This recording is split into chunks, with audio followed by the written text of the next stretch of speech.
Hi, and welcome back. This is Jerry. I've got a question for you. Have you ever experienced tension at home that affects everything else in your life? There's a proverb that talks about a foolish child brings lasting pain. Parents who grieve over their children because they reject wisdom of any kind at all. This calls for young people. Really, you should respect your adults. You should respect your parents. They're the ones that should be praying and guiding you with love and with truth.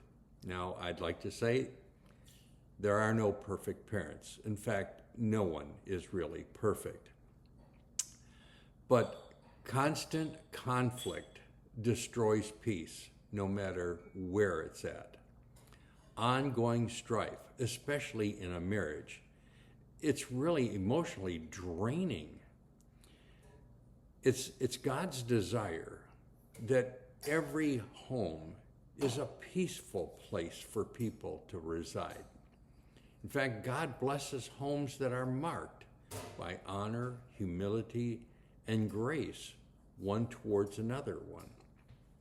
Everyone in the home has to play a part of this culture, respecting and peace for one another. This includes neighborhoods, schools, churches, workplace, wherever. There has to be a person willing to be at peace.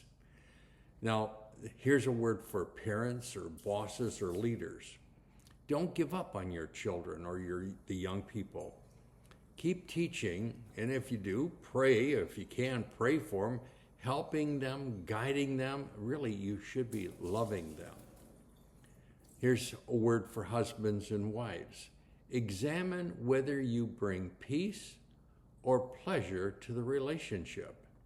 Everyone should ask God for wisdom to build their home that reflects His peace. And really, who else can you go to and ask to do that? This problem's been around a long time. There's a book called Matthew Henry, A Man's Own House, which should be his paradise, becomes his greatest affliction when there is a foolish child or a contentious wife. This goes back to the 1800s. There was a man named Charles Spurgeon.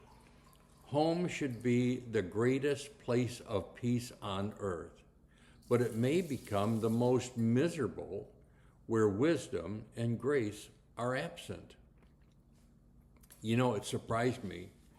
Cyril, back in the year 106, 43 BC, in a Roman philosopher, he said, "There's no pain greater than the pain of a parent who cannot help the folly of his child." This proverb that I'm talking about will be on the screen. Read it out loud if you can, and have a great day.